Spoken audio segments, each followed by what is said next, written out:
صل وسلم وبارك عليه وعلى آله صلى الله وسلم عليه.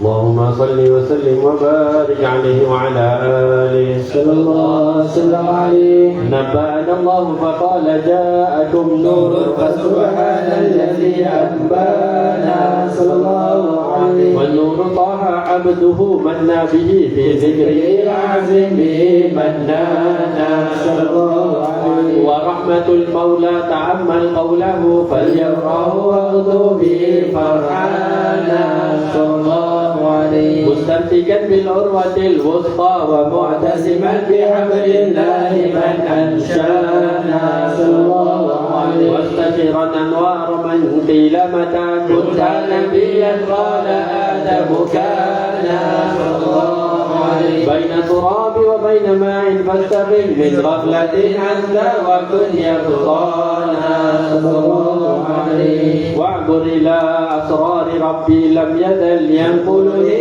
بين الخيار مصانا صلى الله عليه. لم تفترق من شعبتين إلا أنا في غيرها حتى بروزي عانا صلى الله عليه. فأنا خيار من خيار قد خرجت من نكاه لإلهي أصانا صلى الله عليه. طهره الله وما اختاره وما ترك باسمه إنسانا صلى الله عليه. وبحبه وبذكره والنصر والتوفيق رب العرش قد أوصانا.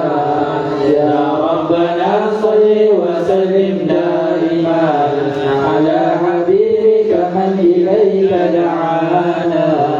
اللهم صل وسلم وبارك عليه وعلى آله صلى الله وسلم عليه.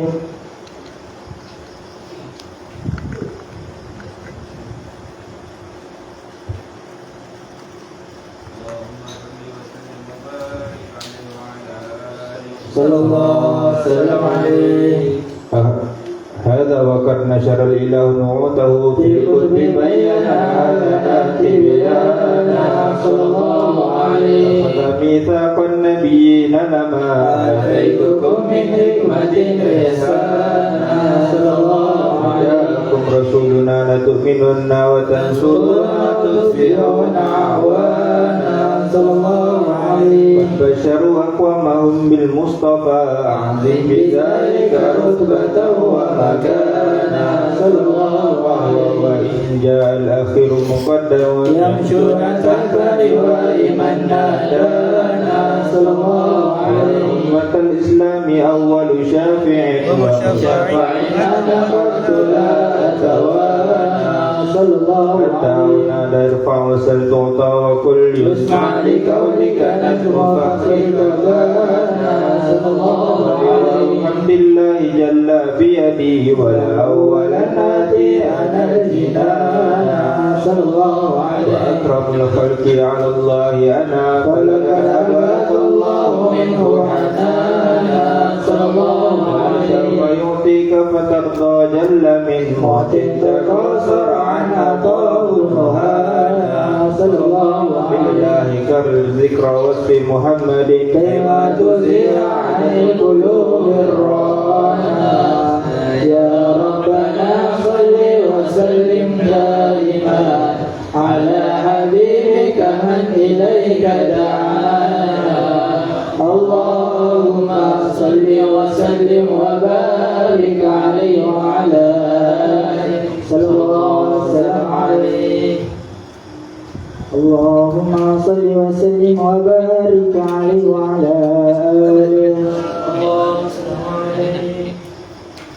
طالما أشكو غرامي يا نور الوجود طالما أشكو غرامي يا نور الوجود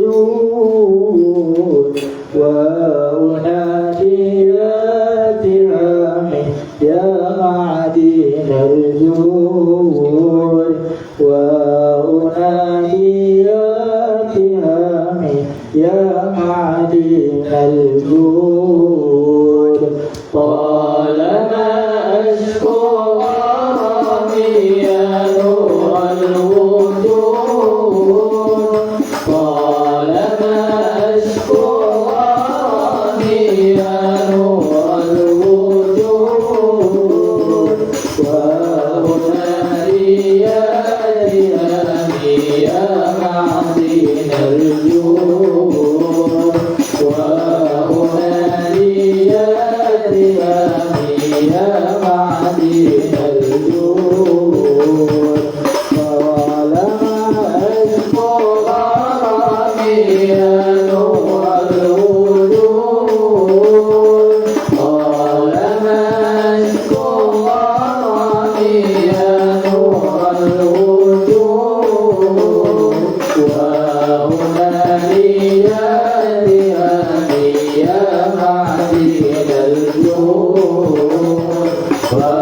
وأنادي يا تهامي يا معدن الجود مؤيدي أبقى مرضي أرضى بالسود مؤيدي أبقى مرضي أرضى بالسود وأرى سلامي يا ذاكي الجدود وأرى سلامي يا ذاكي الجدود طالما أشكو غرامي يا نور الوجود طالما أشكو غرامي يا نور الوجود وأنادي يا تهامي يا معدن الجود وأنادي يا تهامي يا معدن الجود يا دراج الكون إني عاشق مشتاق يا دراج الكون إني عاشق مشتاق مغرم والمال منشي يا بدر التمام مغرم والمال منشي يا بدر التمام طالما أشكو غرامي يا نور الوجود طالما أشكو غرامي يا نور الوجود وأنادي يا تهامي يا معدن الجود وأنادي يا تهامي يا معدن الجود يا سراج الأنبياء يا عالي الجنان يا سراج الأنبياء يا عالي الجنان يا إمام الأنبياء إن قلبي زاد يا إمام الأنبياء إن قلبي زاد طالما أشكو غرامي يا نور الوجود طالما أشكو غرامي يا نور الوجود وأنادي يا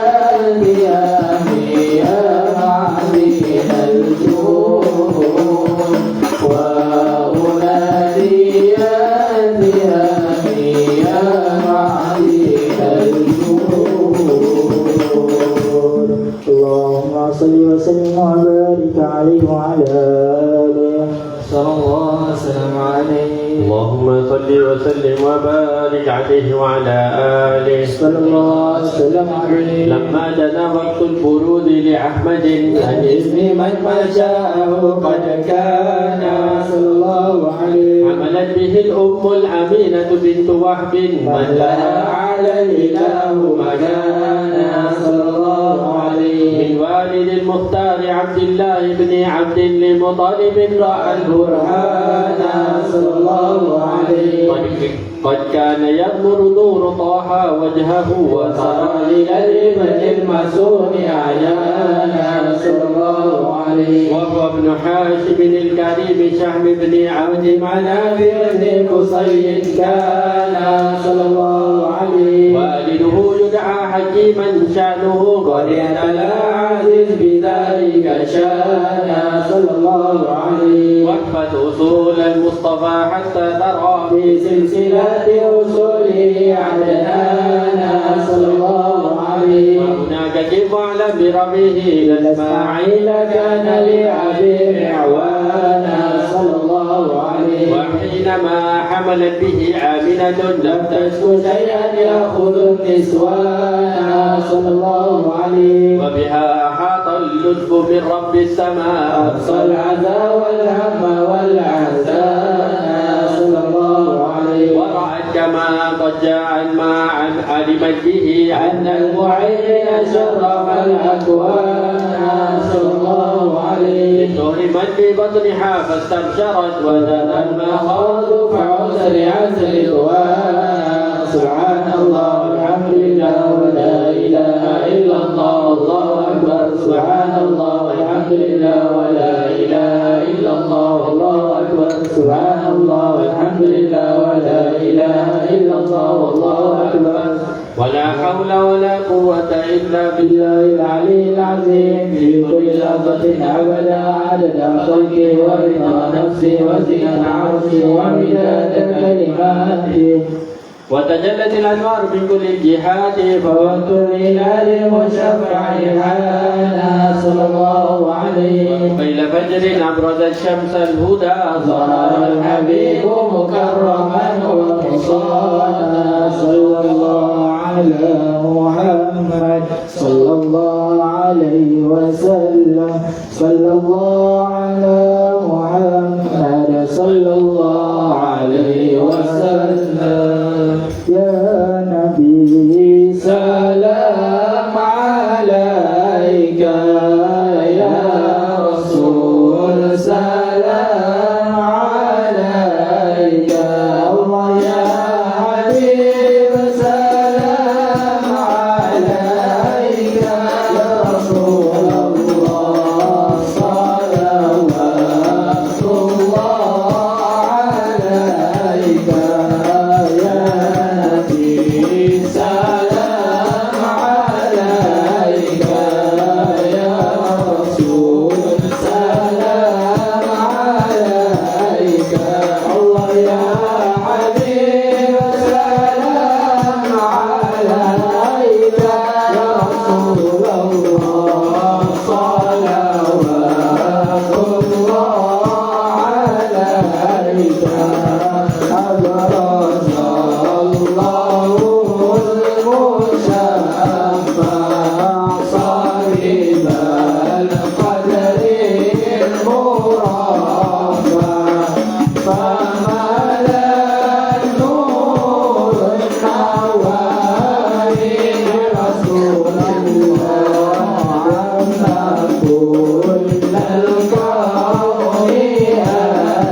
سلام عليك الله يا حبيب سلام عليك يا رسول الله صلوات الله عليك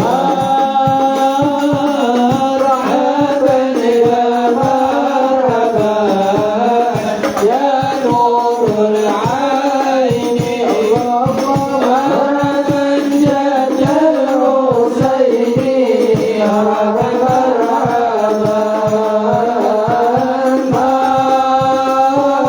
مرحبا يا مرحبا يا نور العين مرحبا جد الحسين مرحبا مرحبا أنت في العشر ملد لك كل الخلق تفزع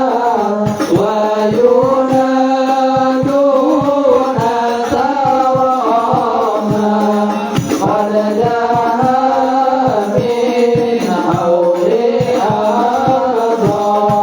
طلع البدر علينا من ثنيات الوداع وجب الشكر علينا ما دعا لله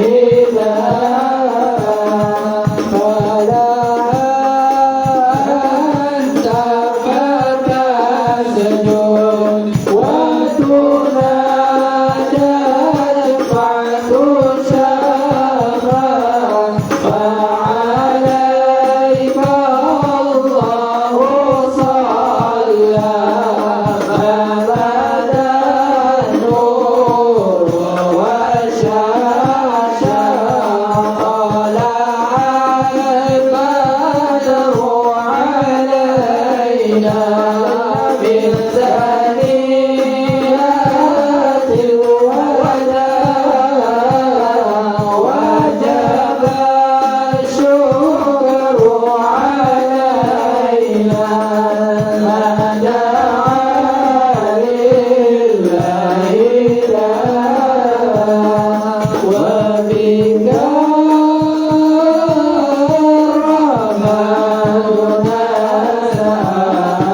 الرحمن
الله عليه وسلم صلى الله على محمد صلى الله عليه وسلم وصلاة الله تغشى من له الحسن تجمع صلى الله على محمد صلى الله عليه وسلم أحمدت الله وأهلي وصحابنا السناشا صلى الله على محمد صلى الله عليه وسلم صلى الله على محمد صلى الله عليه وسلم صلوا على النبي محمد. وسلم عليه.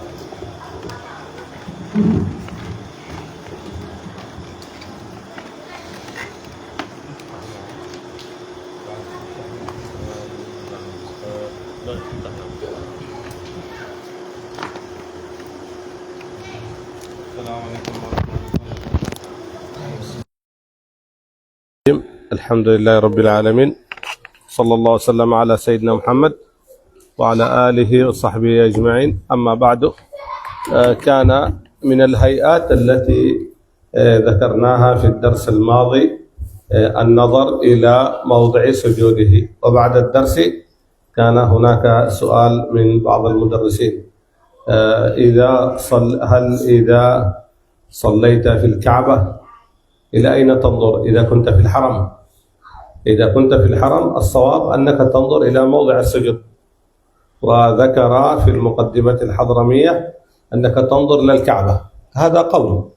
لكن حتى وإن صليت في مكة السنة أن تنظر إلى موضع سجودك، وقيل يسن أن تنظر إلى الكعبة لأن النظر إلى الكعبة كذلك عبادة. Bismillahirrahmanirrahim. Alhamdulillahirabbil alamin. Salatu wassalamu ala asyrafil sayyidina Muhammadin wa alihi wasallam. Alhamdulillah, kita sambung pengajian kita dalam sunat-sunat hayat. Jadi pada kelas yang lepas kita telah sampai sunat hayat, iaitu yang ketiga, memandang kepada tempat sujud. Kemudian lepas habisnya kelas minggu lepas, ada di antara asatizah kita yang bertanya, kalau kata solat di haram, di Kaabah, di mana di Masjidil Haram depan Kaabah, adakah sunat memandang ke tempat sujud ataupun sunat memandang Kaabah? Maka yang betulnya, pendapat utamanya adalah sunat memandang tempat sujud juga. Akan tetapi dalam kitab Muqaddimah Hadramiyah ada menyebutkan bahawa sunat memandang Kaabah. Tapi itu adalah salah satu pendapat yang mana sunat memandang Kaabah. Tapi yang utamanya adalah memandang tempat sujud, dan ada juga mengatakan memandang Kaabah kerana memandang Kaabah itu juga dikira ibadah.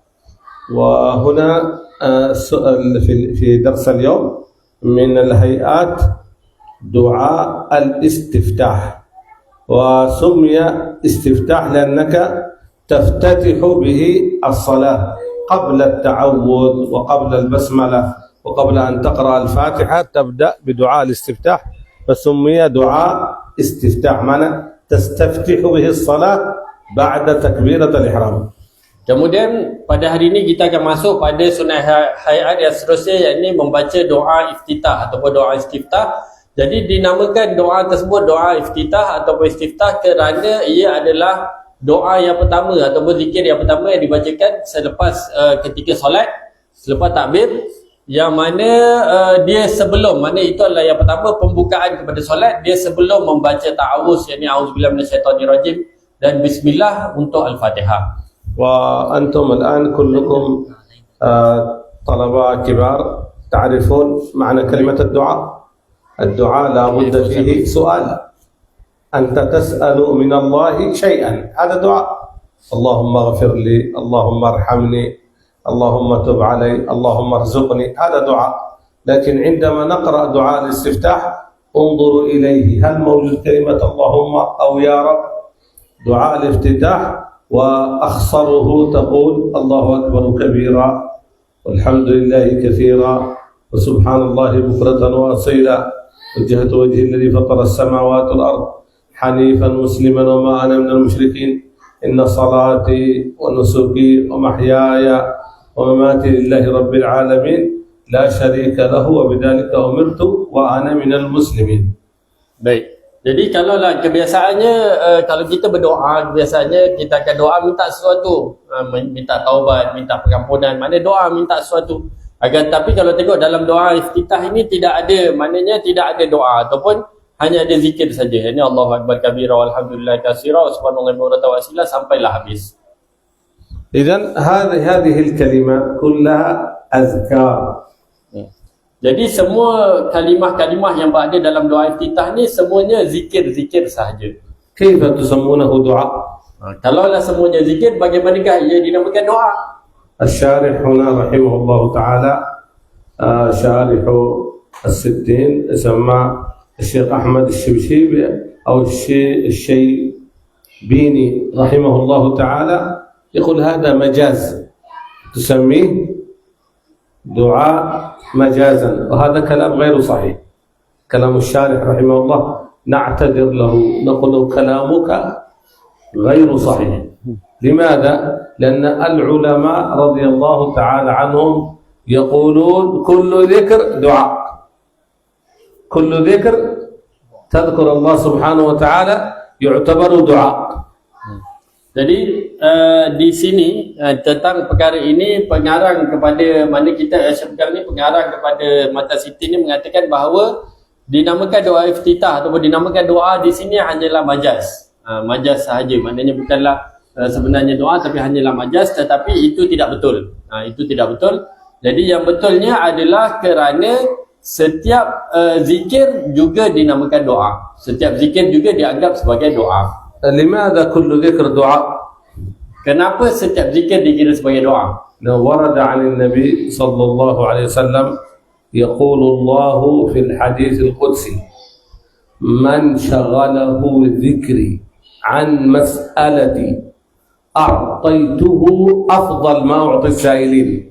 هو مشغول بذكر الله، لماذا أنت لا تدعو الله؟ قال أنا مشغول، أنا كل يوم أذكر الله لا إله إلا الله 10,000، أصلي على النبي 5,000، ما في وقت للدعاء، ما في وقت.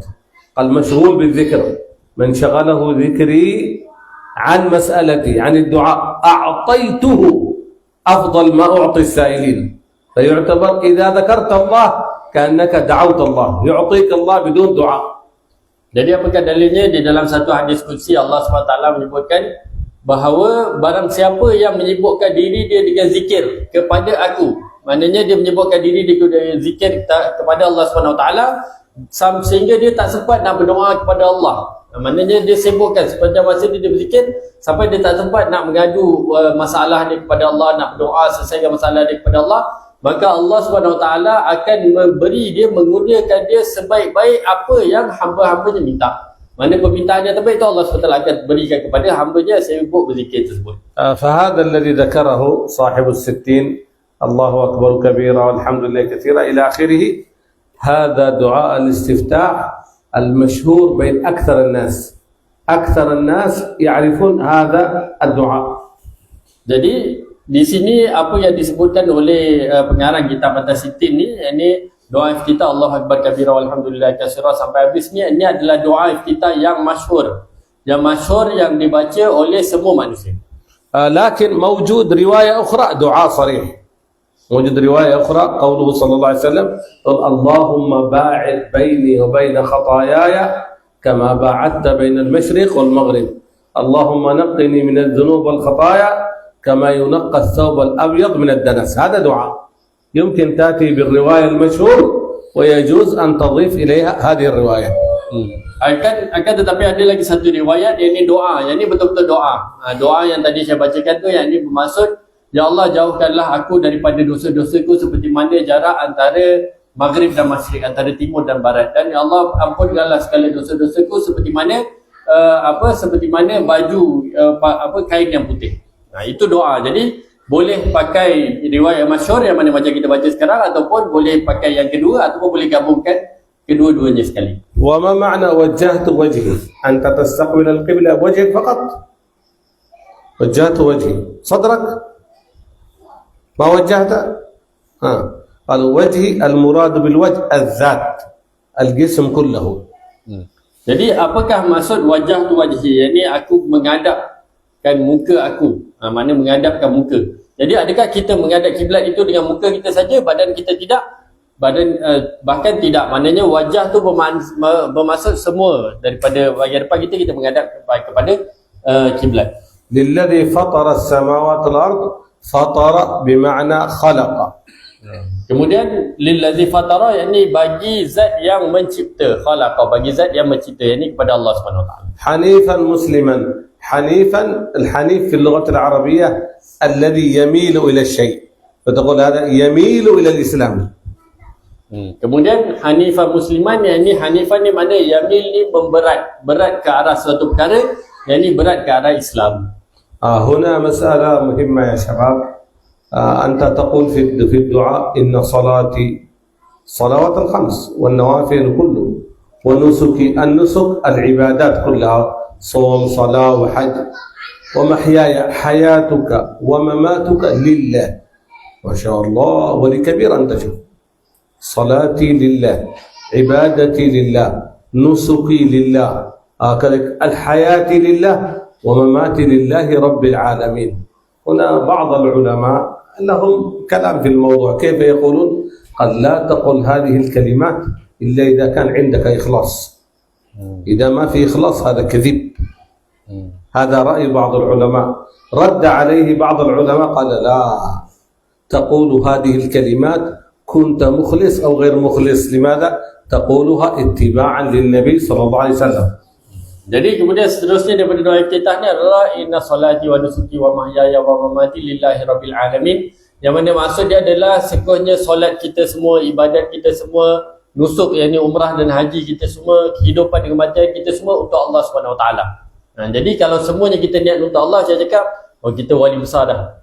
Wali besar dah kita ni. Sehingga kan dalam perkara ini ada sebahagian ulama yang berpendapat,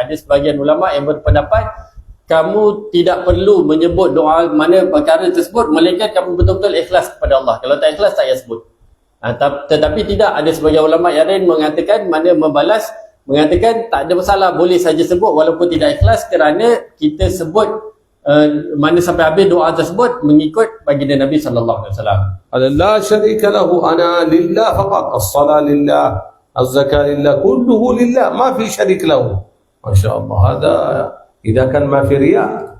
نحن كلنا مساكين، الرياء موجود، ولكن كما قلنا تقصد أن اتباع النبي صلى الله عليه وسلم. Jadi la syarika lahu maknanya tidak mensyirikkan Allah SWT. Mana seperti kita ibadat kita semua tidak ada riak. Akan tetapi kita semua ada riak, maknanya mana kita semua lemah jadi ada riak. Jadi apa niat kita, walaupun dalam keadaan riak pun kita sebut juga perkara tersebut, kita niat untuk mengikut sunnah Nabi SAW. وبذلك أمرت أمرت أن تكون صلاتك وزكاتك وعبادتك كلها لله.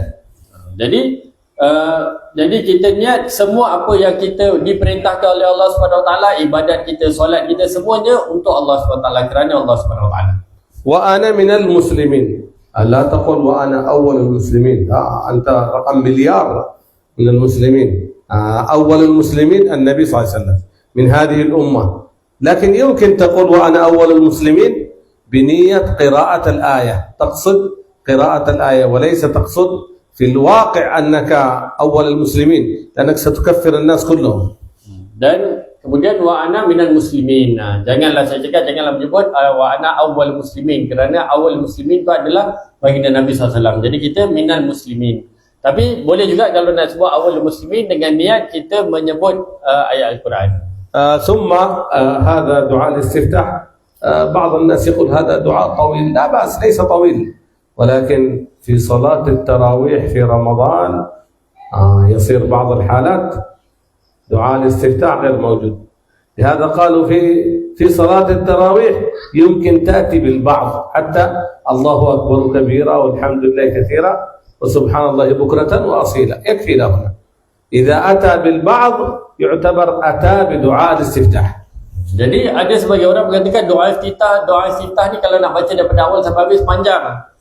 Jadi sebenarnya tidak panjang. Maknanya untuk kita nak solat fardu 5 waktu, solat sunnah harian tidak panjang. Semuanya saya cakap kalau tiba waktu solat tarawih, jadi kadang-kadang solat tarawih ada orang tinggal terus, tak baca terus doa iftitah sebab panjang. Jadi kalaulah kata panjang tak sempat, boleh baca doa yang ringkas. Mana kita pendekkan doa iftitah tersebut dengan baca hanya Allahu Akbar kabira walhamdulillahi katsira wa subhanallahi bukratan wa asila. Maknanya tu doa iftitah ringkas, dapat juga pahala doa iftitah daripada baca doa iftitah. ودعاء الاستفتاح إذا بدأت بالتعوذ أو بقراءة الفاتحة فات دعاء الاستفتاح. Jadi doa iftitah ni kalaulah kata kita mulakan dengan ta'awuz, kita baca a'udzubillahi minasyaitonirrajim ataupun dengan Fatihah, bismillah Fatihah, maka telah luputlah ataupun telah habislah sunat untuk baca doa iftitah tersebut. ولو سهوا أو عمدا. Walaupun kita baca tu dengan sengaja ataupun tak sengaja. وكذلك إذا أدركت الإمام في التشهد الأخير، أنت في صلاة الظهر مثلا وجدت الإمام في التشهد الأخير الله أكبر، جلست مع الإمام، إذا جلست مع الإمام فات دعاء الاستفتاح. Begitu juga kalaulah kata kita sempat bersama dengan imam ketika mana imam sedang tasyahud akhir, sedang tahiyat akhir. Mana kita angkat takbir, lepas tu kita terus duduk tahiyat akhir dengan imam, maka pun telah luputlah ataupun telah lepaslah sunat untuk kita baca doa iftitah. ولا يسن دعاء الاستفتاح للمسبوق إذا وجدت الإمام في الركوع أو وجدت الإمام يقرأ السورة، إذا لا تقرأ دعاء الاستفتاح، مباشرة تبدأ بقراءة الفاتحة. Dan doa iftitah juga luput ataupun tidak sunat dibacakan bagi orang yang masbuk. Contoh orang masbuk ketika mana dia masuk solat, imam dah rukuk, jadi dia terus rukuk, dia tak perlu nak sibukkan diri baca doa iftitah. Ataupun dia masuk solat, imam tengah baca surah, dan dia baca Fatihah, dia baca surah, jadi makmum yang lambat tu terus baca Al-Fatihah dan janganlah sibukkan diri dengan baca doa iftitah, dah tak sunat dah. وكذلك إذا استيقظت متأخرا أو تذكرت الصلاة في وقت متأخر صار الوقت ضيق، إذا ضاق الوقت تترك السنن ومنها دعاء الاستفتاح. Dan begitu juga kalaulah kata kita terbangun subuh lambat, mana bangun subuh lambat, waktu bangun tu tengok ada tinggal masa sikit lagi je untuk solat subuh, maka solatlah subuh dalam keadaan meninggalkan sunat-sunat. Antara sunat yang boleh ditinggalkan adalah doa iftitah. ومن الهيئات كذلك قال صاحب الكتاب وغير ذلك يقول مثل التأمين ولا الضالين آمين، آمين بعد الفاتحة من هيئات الصلاة. Dan kemudian seterusnya pengarang kitab At-Tasdim menyebutkan bahawa dan sekalian daripada itu daripada segala perkara sunat yang masyhur. Maknanya ada lagi perkara sunat hayat yang masyhur, antaranya saya mengatakan antaranya adalah ta'min, yakni mengaminkan imam selepas baca Fatihah. وذكر في الحديث في بلوغ المرام عن النبي صلى الله عليه وسلم لم تحسدكم اليهود على شيء مثل آمين، لأن كل المسلمين يقرأ الفاتحة نظام معين ثم يرفعون صوتهم بدون شرطة بدون تنظيم، كله آمين دفعة واحدة. Jadi di dalam kitab Bulughul Maram ada satu hadis tentang kelebihan ta'min yang mana baginda Nabi SAW menyebutkan bahawa orang Yahudi tidak merasa hasad kepada orang Islam terhadap perkara yang lain melainkan pada amin. Kerana orang Islam telah diberikan, mana diperintahkan untuk membaca Fatihah dan amin sama-sama tanpa ada paksaan. Tak perlu ada polis, tanpa ada paksaan, semuanya amin sama-sama. ومن الأشياء الجميلة هنا في ماليزيا الحمد لله، ربما حتى في كثير دول عربية غير موجود. كمبوديا لا تغضبون لا أدري، لكن بالنسبة لماليزيا عندما يؤمن الإمام ولا الضالين الإمام يتنفس قليل ثم ينطق كلمة آمين وكل المصلين في المسجد يؤمنون معه في وقت واحد. Jadi antara perkara yang cantik yang diamalkan di Malaysia ni, dan saya mengatakan sebahagian negara Arab pun tak buat macam ni, dan saya tak tahu negara Kemboja ni ke tak. Jadi antaranya adalah ketika mana imam baca waladhdallin, imam akan bernafas sikit, lepas tu barulah amin, barulah makmum maka ikut sama-sama imam amin sama-sama. هنا اليوم موجود عبيد الله طالب قديم كان هنا في دار اليمني، أنت جلست في اليمن، هل الإمام في اليمن في الأماكن التي جلست هل الإمام يقول آمين؟ ما في. لا يقول شوف ليس تعصبا لا هنا تعصب مع ماليزيا لا هذا الإمام لا يقول آمين المأمومين يؤمنون الإمام لا يؤمن لهذا عندما الإمام لا يؤمن يفوت أجر كبير على المأمومين بسببه. Jadi di negara Arab sana ataupun di Hadramaut sana ada sebahagian imam yang mana ketika mana lepas Fatihah baca amin, makmum baca amin kuat-kuat tapi imam tak baca amin. Mana imam diam. Sedangkan makmum baca mana amin itu kuat sama-sama. Jadi pada perkara ini maknanya terlepaslah pahala tersebut makmum tak dapat. Dengan sebab apa? Dengan sebab imam tak amin. بعض الناس الذي يفهم لماذا الإمام يقول آمين كيف يدعو هذا خاص بالمأموم لا سنة للاثنين يقول آمين الإمام والمأموم. Jadi untuk orang yang tak faham mungkin mengatakan kenapa imam kena baca amin, kena sebut amin, makmum yang kena sebut. Jadi perkara ini ataupun amalan ini sunat untuk dua-dua, untuk imam dan untuk makmum menyebut amin sama-sama. وهنا في الحديث الصحيح في صحيح البخاري ومسلم قال إذا أمن الإمام أمن أي شرع آمين أي شرع التأمين فأمنوا فعل أمر فإنه من وافق تأمينه تأمين الملائكة فتأمينه تأمين الإمام ووافق تأمينه تأمين الإمام غفر له ما تقدم من ذنبه وفي رواية وما تأخر. Jadi di sini ada satu hadis yang mana di dalam riwayat Bukhari dan Muslim, baginda Nabi sallallahu alaihi wasallam menyebutkan ketika mana imam membaca amin, mana mula membaca amin maka makmum pun ikut amin imam tersebut. Maka kalaulah kata bersama ataupun bersama-sama amin makmum dan imam tu, maka malaikat pun akan mengaminkan dalam masa yang sama dan akan terampunlah dosa apa yang telah lepas. Dan ada sebagai riwayat apa yang akan datang dan apa yang telah lepas. تأمين الملائكة مستجاب أم لا؟ Jadi imam amin yang malaikat itu mustajab. الملائكة تؤمن مع الإمام عندما يقول الإمام آمين الملائكة تقول آمين فإذا اشترك ثلاثة الإمام الملائكة المأمومين كلهم دفعة واحدة غفر الله لك ما تقدم وما تأخر. Jadi maknanya malaikat itu punya amin mustajab, doa malaikat itu mustajab. Maka malaikat itu akan amin mengikut imam. Maka kalaulah bersama-sama tiga perkara, maknanya amin imam, amin malaikat dan amin makmum, maka akan diampunkan dosa yang telah lepas dan yang akan datang. هنا الشارح رحمه الله تعالى يقول من الملائكة الذين يؤمنون؟ قال كل الملائكة كله ليس الحفظة فقط رقيب وعتيد لا الملائكة كلهم يؤمنون.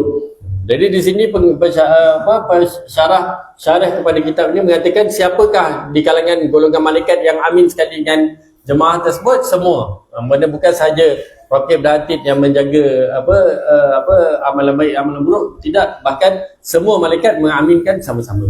ومن هيئات الصلاة كذلك من هيئات الصلاة قراءة سورة بعد الفاتحة في الركعة الأولى والثانية. Dan di antara hayat solat juga adalah membaca surah selepas bacaan surah Al-Fatihah pada rakaat pertama dan kedua.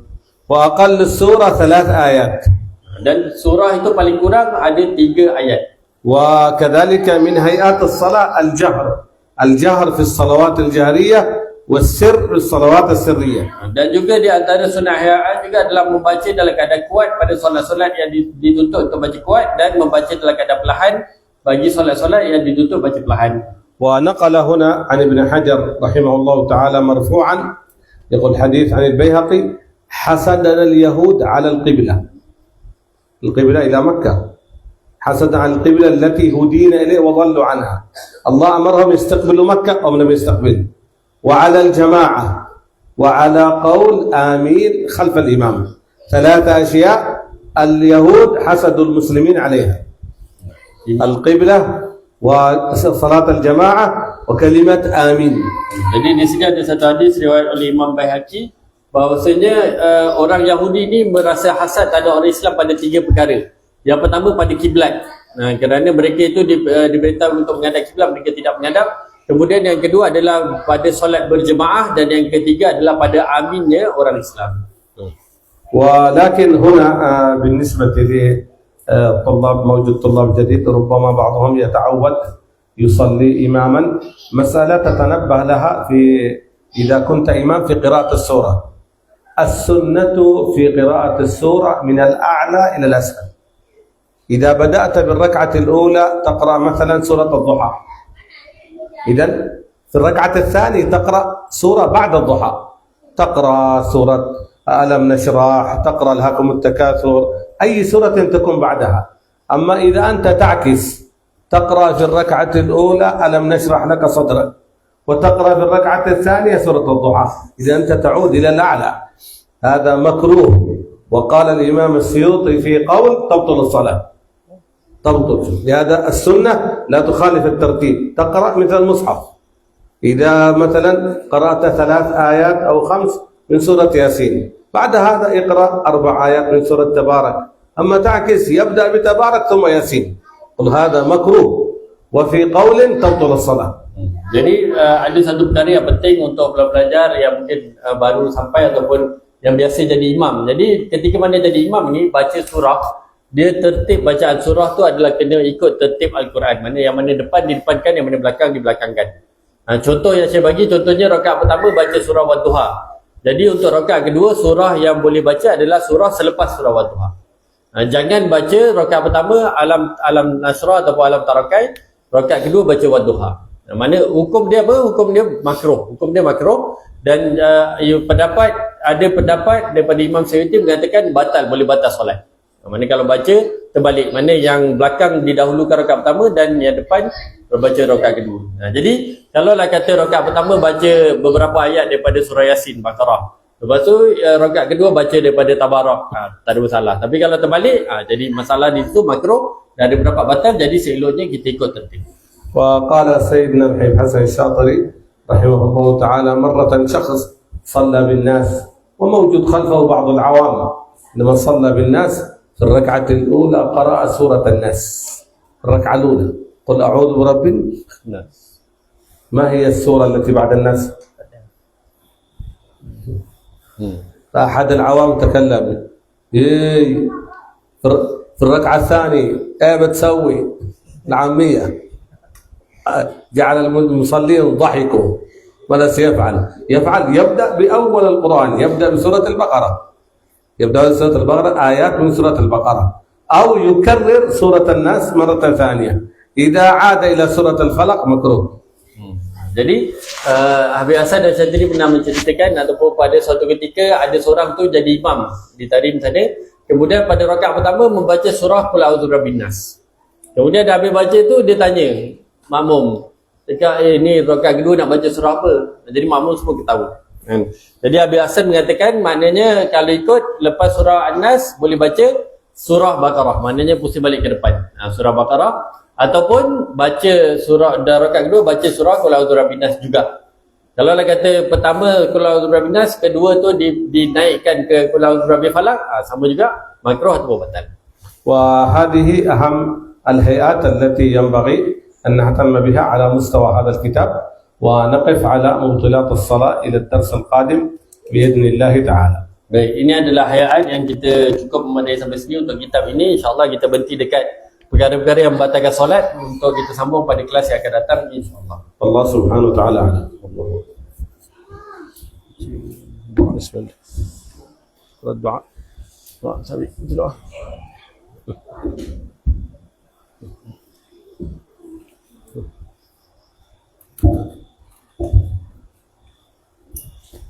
Boleh.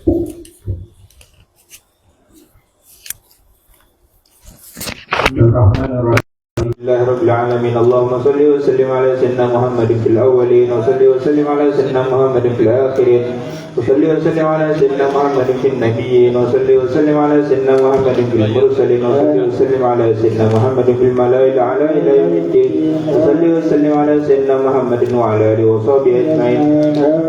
ولقد أشرت لنأتي من أوصافه تهيل القلوب وتعيش الأشياء صلى الله عليه وسلم عليه فما يساوي القول منا أو يكون ثناء، لكنه سرائر قد دعا لمدي صفوة ربنا وهدانا صلى الله عليه المودة ها هنا نرفع أيدي فكرنا ورجانا للواحد الأحد العلي إلهنا متوسلين بمن إليه دعانا صلى الله عليه وحبيبه وصفيه زين الوجود وجود بإله وهبانا صلى الله يا ربنا يا ربنا يا ربنا بالمصطفى اقبلنا في دعوانا يا الله أنت لنا يا زخرنا في هذه الدنيا وفي أخرانا يا أصلح لنا الله الأحوال واغفر ذنبنا ولا تؤاخذ ربنا أخطانا يا الله واسلك بنا في نهج طه المصطفى ثبت على قدم الحبيب خطانا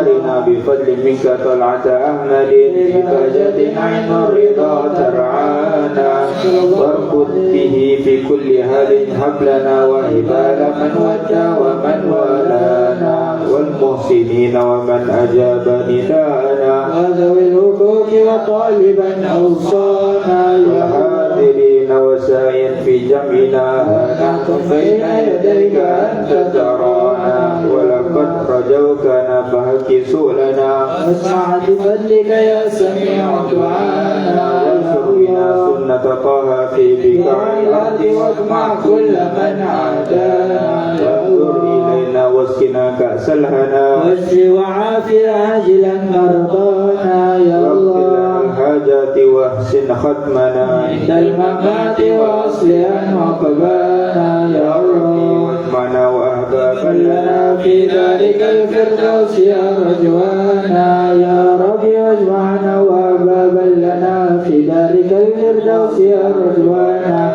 يا رب واجمعنا وأحبابا لنا في ذلك الفردوس يا رجوانا المصطفى صل عليه وآله ما ما حرك أسر والصبا أوصانا سبحان ربك رب العزة عما يصفون وسلام على المرسلين والحمد لله رب العالمين إن الله وملائكته يصلون على النبي يا أيها الذين آمنوا صلوا عليه وسلموا تسليما الصلاة والسلام عليك يا سيد المرسلين الصلاة والسلام عليك